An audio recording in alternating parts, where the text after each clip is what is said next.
në Krahin, nga Qafe Koqiut, në Kuç, në Shkoz, e në Mallakastër ku ndajemi këtij krau, në kohën që na drejtonte Bashkia e Vlorës. I kishim andej drejtuesit, i kishim andej ekonomin, kush u kujtua se ekzistonte kjo zonë, një gjë të bukur e bën. Ndërhyn te zhdukja e identitetit kulturor dhe historik. Nuk mbaj mend, paktën për këto vite, 30 e kusur vite, nuk mbaj mend nga 14 e tutje që t'jetë bërë një herë festë e Drashovisës, që është historia gjallë e kësaj krahine. Kërkon zhbërjen,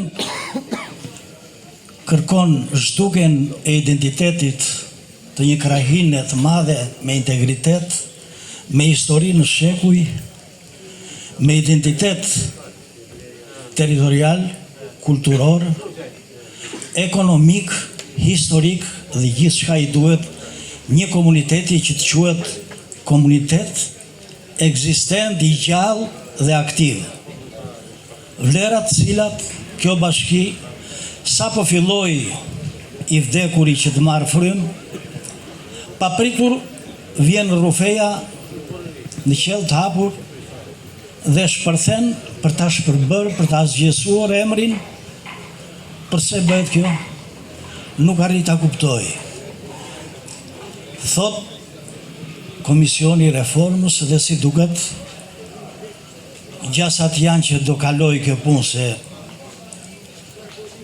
ata që e kalojnë kanë shumicën edhe numrat janë domethënës, po shpresojmë që reflektimi dhe reagimi i popullatës për të mos arritur deri aty duhet jetë i tillë që tu argumentojmë dhe të mbushim mendje se kush është Selenica, kush është Vlora për Selenicën. Do i them një fakt. E dyta, parimi kushtetues i vetë qeverisjes vendore. Tasun, si mund bërtas në tjetër, po të gjitha duhet të drejtojmë në rresht, cilat janë resurset kryesore, se të gjitha unë nuk i kam shkruar, po i kam në mend për të ulur dhe për të shkruar. Të cilat janë, more zoti kryetar dhe ju deputet Partisë Socialiste, cilat janë defektet e Bashkisë Selenisë dhe e Labrisë? Asnjë defekt s'ka. Po pse doni ta bëni fjevje? Pse doni ta shpërbëni? Ja keni frikën. Ja keni frikën se në çdo kohë, çdo qeveri është dredhur nga Labria. Dhe t'i rjeshtoj mirë këto gjëra që ta vëm para përgjegjësisë si deputetët, ashtu dhe kryeministri. Ju falemnderit. Sot është një kuvendim dhe reflektim. Unë dua të rjeshtoj disa fakte, pavarësisht çfarë tha Ilia. E para njerë, Selenica, si që thash, është Labri. I ka dhënë kontribute Labria në shekuj e deri sot. Kush është Labria? Labria në radhë parë është Labria e 20-s. Shumë breza nuk e di. Kush është 20-a? Ngrit Labria e gjithë Shqipëria me kuvendin e Beunit historik dhe i dha dërmën italiani. Pse do ta humbash këtë histori? Kush është Labria pra? Labria është lufta nacional shqiptare, që është të dyja këto evenimente historike janë përqendruar në Drashovis, në monumentin atje që si sot edhe populli ja tregoi mirë Gjermanit historinë e Gjaselanit. Problemi i tretë, respektimi kritereve të reformës administrative. Bledu për të mbrojtur të drejtat e komunitetit ton, për ta dëgjuar atë. Bashkia e Selenicës ka një histori, ka një identitet, ka një të ardhme, ka 47 fshatra.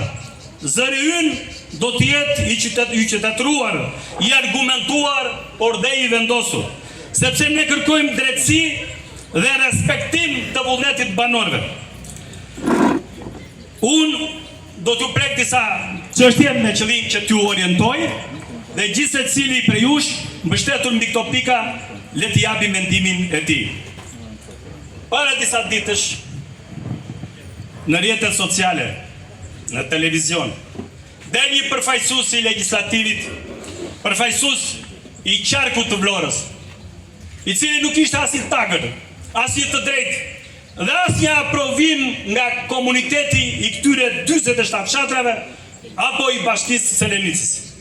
Dhe duke qeshur dhe duke hedhur atë firmën e tij të gjatë, vulosi shkatrimin e bashkisë Selenicës, mbështetur mbi atë projekt vendim e cili Komisioni i Territorit, Komisioni Administrativ dhe i Territorit, vendosi që Selenica të mos ekzistojë më si bashki në gjithë qarkun e Vlorës.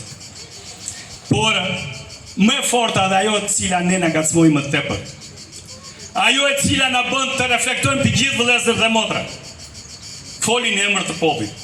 Pra gjoja se vetë populli i lumit të Vlorës, i bashkisë Selenicës, ka dashur me dëshirë të shkatrojë bashkinë dhe të bashkohet me bashkinë e Vlorës. Një bashki e cila ka një sipërfaqe për 562 km², 47 fshatra, identitet historik, kulturor, një pozicion geografik jashtëzakonisht të mirë.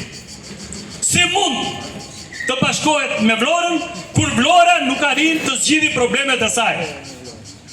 Ne jemi gjithë kjo shtrirje e madhe dhe sa filluam të rregullohemi, sa filluam që të shohim mirësitë që po bën kjo bashkim me të ardhurat e saj në çdo fshat, ashtu pak po preket çdo fshat, na vjen një ultimatum, Selenica shkrihet. Problemin e parë cili unë duhet të them është mungesa e konsultimeve reale. Dhe përfaqësues nga 47 fshatra të cilët përbëjnë këtë bashki. U mblodhëm sot në këtë kuvend e reflektimi. Janë përfaqësues nga fshatrat, të cilët me mendimet tuaja që do të jepni, do të na vini në binarët e duhur për të vazhduar nga sot derisa të arrijmë tek qëllimi ynë final, mos lejimin e shkatrimit të qytetit Selenicës, mos lejimin e bashkisë Selenicës të zhduket nga Selenica dhe të bashkohet me Vlorën.